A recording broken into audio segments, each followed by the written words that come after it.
Olá, pessoal. Estamos aqui hoje na Justiça de Salto Alto, trazemos aqui mais uma vítima, né, corajosa, que está aí na luta pelos seus direitos, com uma violência. Nós já trouxemos aqui a violência psicológica, que está presente em todas elas, a tentativa de feminicídio, a lesão corporal, e hoje temos o prazer de estar aqui com a Jennifer Grotto, que é uma vítima muito corajosa de assédio moral no trabalho.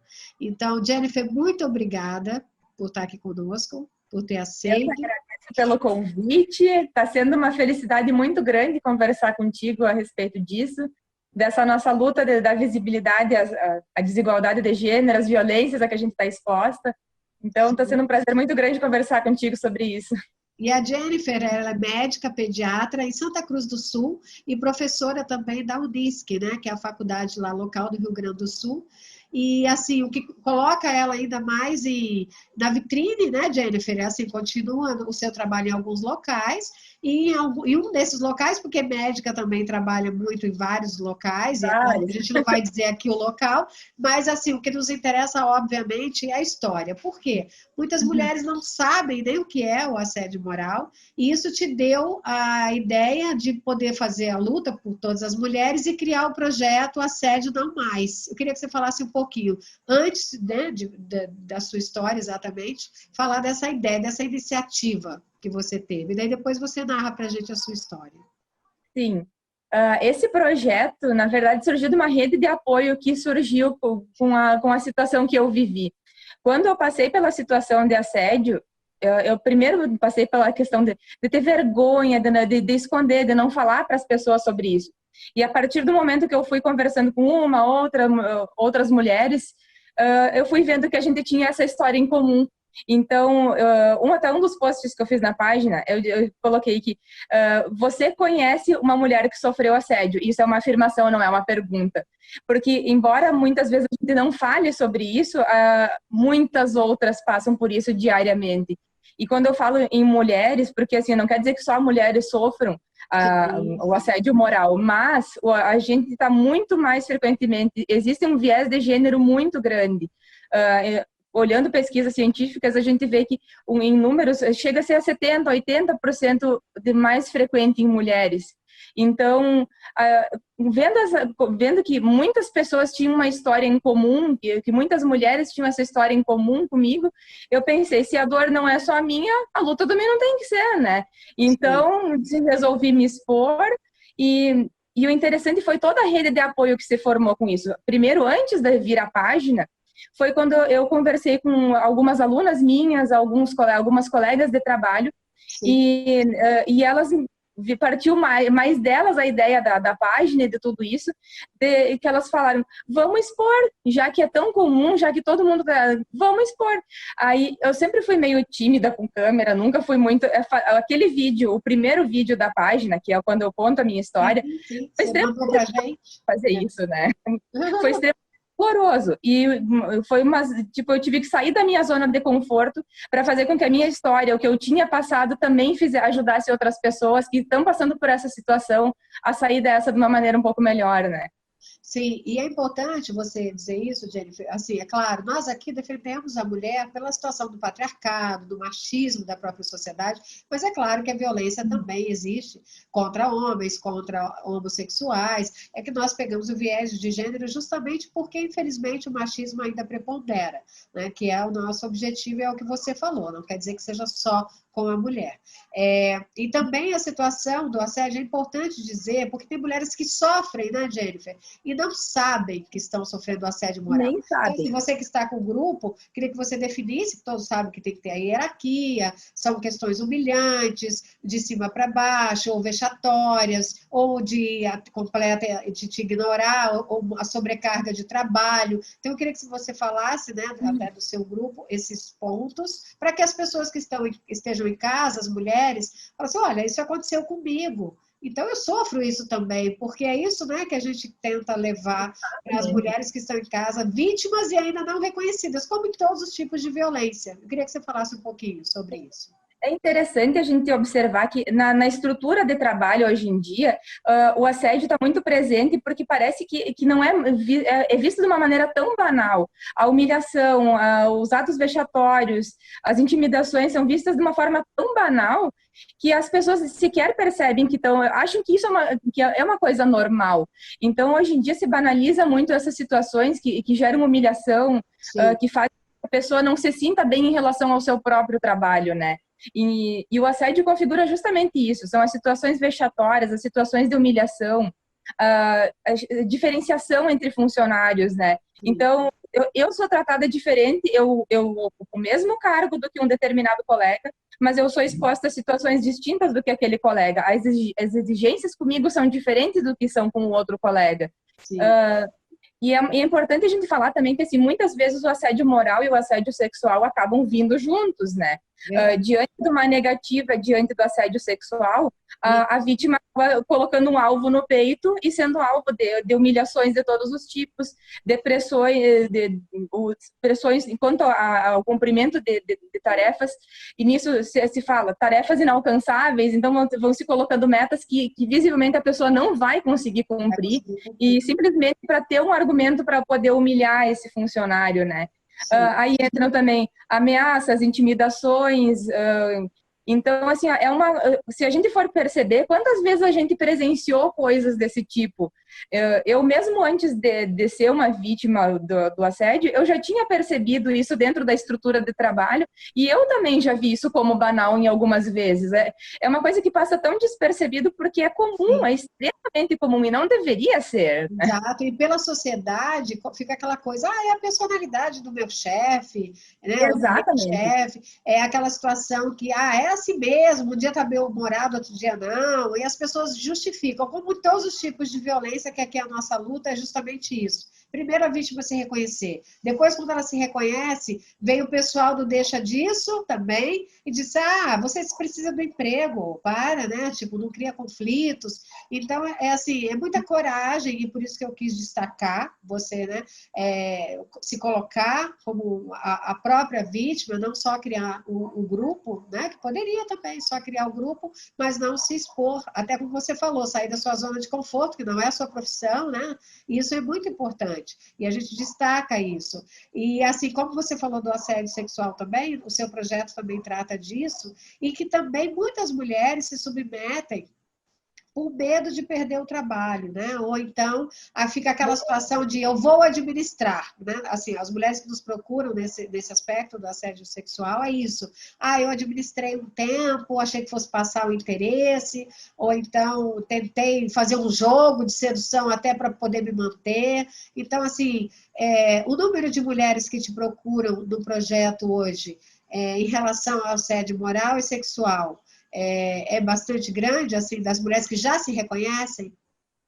Sim, é interessante que assim o propósito inicial de tudo isso era contar histórias, contar a minha história, contar histórias de outras pessoas, também as pessoas terem essa identificação com as histórias, né? E para cada post que a gente faz ali, contando uma história, vem pelo menos outros 10 mensagens no direct, ou depois, na sequência, o post no Forms do Google que a gente colocou ali, relacionado à história que a gente contou. Então, quando eu contei a minha, por exemplo, já veio N outras semelhantes ao meu caso. Aí, que nem o dessa semana, que a gente colocou, foi uma das histórias contadas essa semana, foi sobre quantas vezes tu teve que mudar de roupa para não ser assediada no trabalho.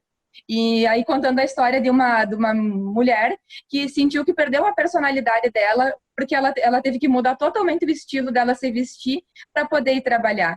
E a partir dessa história que a gente colocou, vieram mais outras tantas semelhantes, assim, dessa questão de perda de personalidade em função do assédio, né? Então, para cada história, para cada uma história que a gente conta, vem outras inúmeras ainda semelhantes àquela que a gente está contando. Sim. Então, essa identificação de uma vítima com a outra está sendo bem positivo no trabalho que a gente está fazendo, né?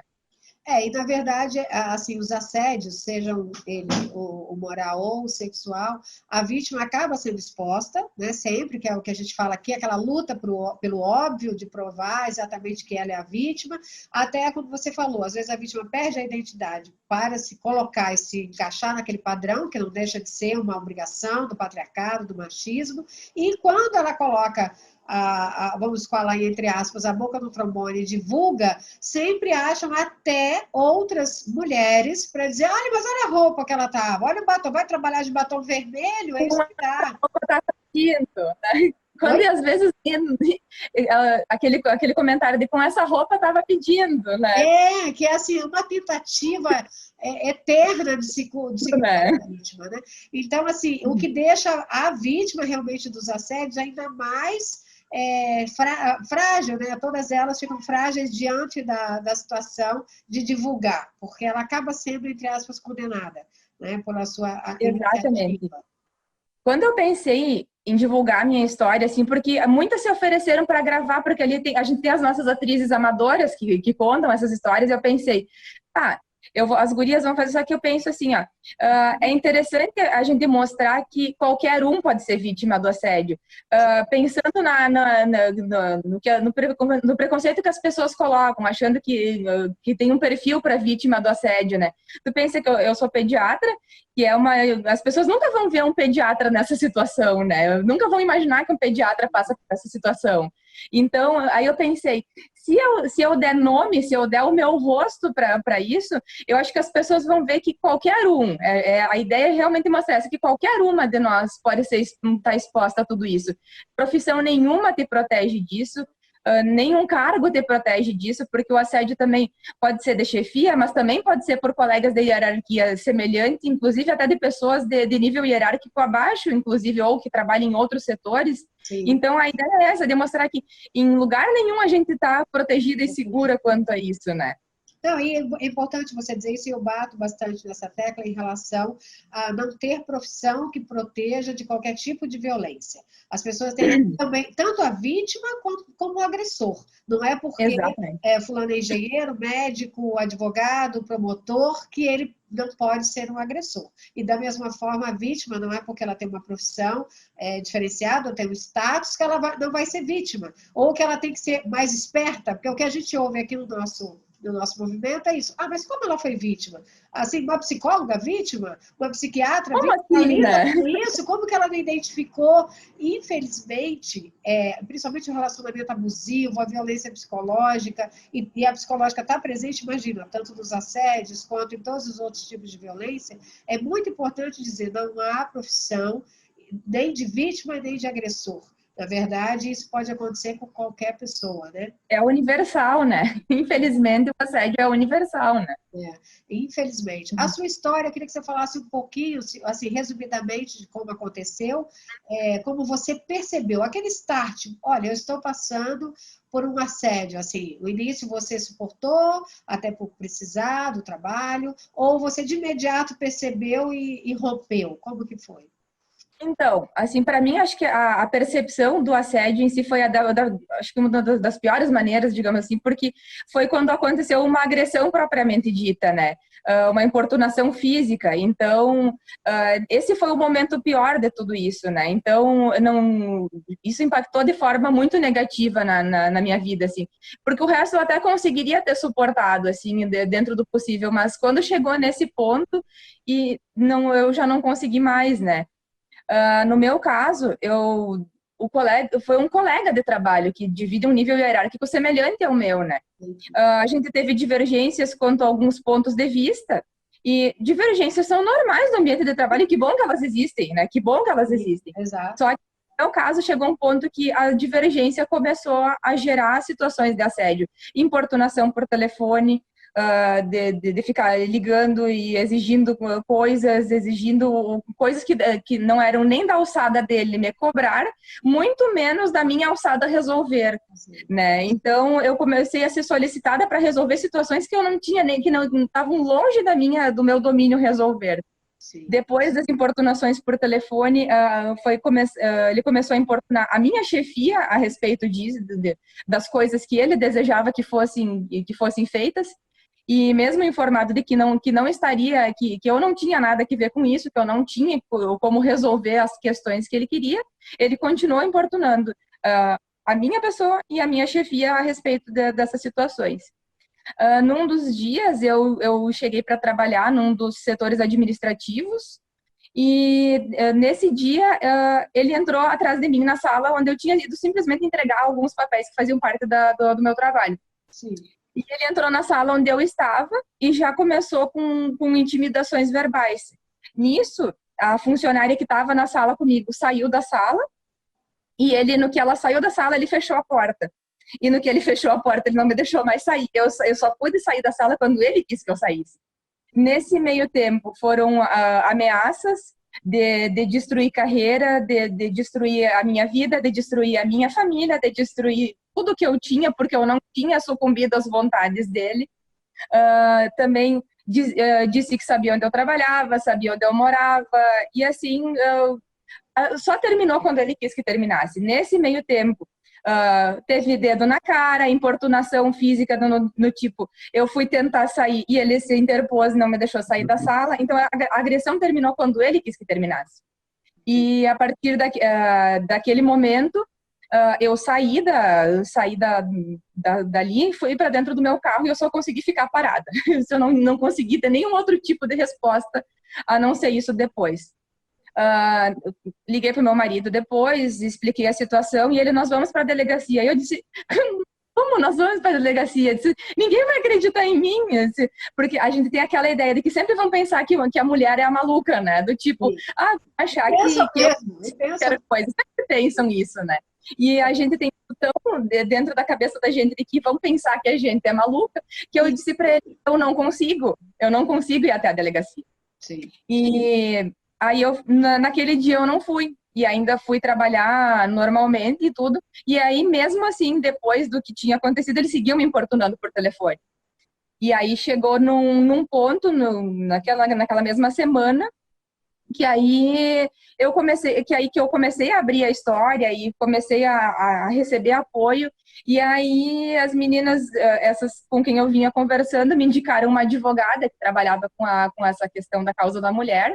Sim. E ela foi essencial nesse processo, porque ela me pegou pelo braço e ela disse, nós vamos agora na delegacia.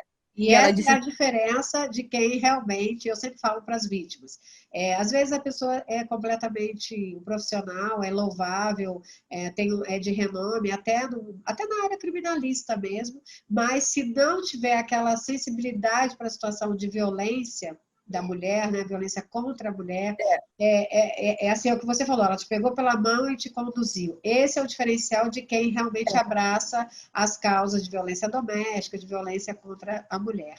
É importantíssimo você falar sobre isso. É importantíssimo a gente buscar quem tem experiência na área, assim, né? E aí, nessa função, o movimento acabou surgindo também para orientar e que também outras tivessem esse contato com esse trabalho das meninas também, que trabalham com essa questão da causa da mulher. Porque muitos advogados que não trabalham especificamente com isso podem pensar que era só uma discussão de colegas, né? Acaba mobilizando, de gênero, né? Acaba mobilizando, porque a pessoa que não tem aquele olhar diferenciado, voltado para isso, e isso, assim, eu tenho feito lives, entrevistas com juízes e juízas aqui conosco, que tem esse olhar, essa situação um pouco mais, né, mais próxima da vítima, e elas dizem, olha, 20 anos de carreira, quando elas foram para a vara de violência doméstica, é que elas tiveram esse olhar diferenciado. Então, é super importante, realmente, essa coisa de pegar, né, abraçar a causa com um olhar diferente, que é o que a gente... Exatamente. E você ficou quanto tempo, foi fundamental. Quanto tempo você ficou nesse trabalho, ou quanto tempo durou essa... Agora faz 5 meses que aconteceu essa situação, mais ou menos 5 meses, né? Sim. E sabe que... Você trabalhou lá esse período? Que eu trabalhava lá tinha quase 5 anos. Quase 5 anos. Entre idas e vindas, dá quase 5 anos, assim, né? Entendi. Trabalhando, isso aconteceu há 5 meses, então. Há 5 meses. E é interessante, assim, é uma das coisas que eu busquei muito depois na literatura as coisas, eu busquei artigos para entender o que tinha acontecido comigo e como é que eu podia, se isso realmente era uma realidade comum, o que a ciência nos dizia a respeito disso, né? E ficou surpresa, né? Eu fiquei muito surpresa, porque até a gente ser vítima, a gente não tem uma ideia da dimensão de tudo isso. E a gente tem que pensar que, apesar de os estudos mostrarem que existe uma incidência muito alta do assédio, a gente tem que pensar que muito não é notificado, porque muitas pessoas não falam sobre isso e o que dirá denunciar, né? Exato. Então, é muito interessante ver isso. E o que eu achei interessante também é que eu me identifiquei com muito do que eu vi na literatura, que eles falam sobre a questão de que o efeito do assédio moral, ele não fica somente naquela questão pontual. Mesmo que o agressor seja afastado de ti, a tua relação com o trabalho nunca mais vai ser a mesma. E comigo eu vivi exatamente isso. Ao longo desses 5 meses, eu tentei de todas as formas. A princípio, foi tentado manter o agressor longe de mim, embora indiretamente ele continue tendo algumas importunações, tentando algumas importunações, mas mesmo eu tendo sido mantida afastada dele fisicamente, da pessoa, né, a minha relação com o trabalho naquele local simplesmente se quebrou. Eu perdi o afeto que eu tinha por aquele lugar e eu digo que isso é uma questão de isso é uma quebra de muitas vezes de sonhos. Às vezes, por exemplo, uma pessoa sonha muito em trabalhar numa determinada empresa ou sonha muito em passar num concurso público. E quando tu chega lá e passa pela situação de assédio, o teu sonho vira um pesadelo e tu passa a não querer mais aquele sonho que tu tinha. Então, a tua relação com aquele trabalho é quebrada pro resto da vida. E no meu caso, como o que a literatura diz, as vítimas, a maioria acaba pedindo demissão, no meu caso também foi o que aconteceu, né? E porque a relação com o trabalho simplesmente se quebrou. Eu não conseguia mais enxergar o trabalho da mesma forma. Cada vez que eu ia trabalhar, por mais que eu tentasse não pensar no que tinha acontecido e não pensar que eu estaria vulnerável a passar por isso de novo, por mais que eu tentasse não pensar nessas coisas, não tem como tu não pensar. O ambiente de trabalho te faz lembrar do que tu passou e te faz pensar que talvez vá acontecer de novo. E essa sombra do talvez, quebra totalmente a tua relação com o trabalho. Tu não consegue mais. E é exatamente o que a literatura diz, que a maioria das vítimas pede demissão, que a vítima sai do trabalho e o agressor continua na sua mesma posição, né? Isso é real. Então, uma das coisas que eu digo quando eu falo sobre esse assunto é que eu gostaria de trazer uma mensagem de otimismo, de dizer que os processos dão certo, que tudo dá certo, mas ainda nós temos um longo caminho para chegar até lá. Né? Que nem hoje, depois desses 5 meses, em função da pandemia, o processo não andou tão rápido quanto eu gostaria que tivesse andado. A gente nem foi para as audiências ainda, né? Sim. Então, tem tudo isso. Aí a gente pensa, não, o agressor vai ser punido. Não é essa mensagem que eu tenho para trazer, né? Porque, infelizmente, no meu caso, para ele a vida continua exatamente igual. Trabalhando no mesmo lugar, no mesmo setor, nas mesmas coisas, exatamente igual. Então, eu digo que às vezes eu queria trazer uma mensagem de esperança, mas, na verdade, a mensagem que eu costumo trazer é de perspectiva. Se a gente começar a expor, se a gente começar a falar sobre isso, levar adiante, denunciar, aí a gente vai conseguir ter esse cenário mais favorável, né? Porque, na verdade, o próprio judiciário, até a própria violência doméstica, nós temos ainda percalços, nós temos luta nos tribunais, a compreensão, o óbvio, a vítima lutar pelo óbvio, e claro que a vítima é a que acaba sofrendo de alguma forma, não só a exposição, como os gatilhos, aquela situação da violência psicológica, que todos os tipos de violência ela te acompanha, né? Acaba te acompanhando na sua vida, em relacionamento, se for com relacionamento, no trabalho, se for com trabalho, e claro, nossa luta ainda tem muito para acontecer, já evoluímos muito, mas ainda tem muita coisa.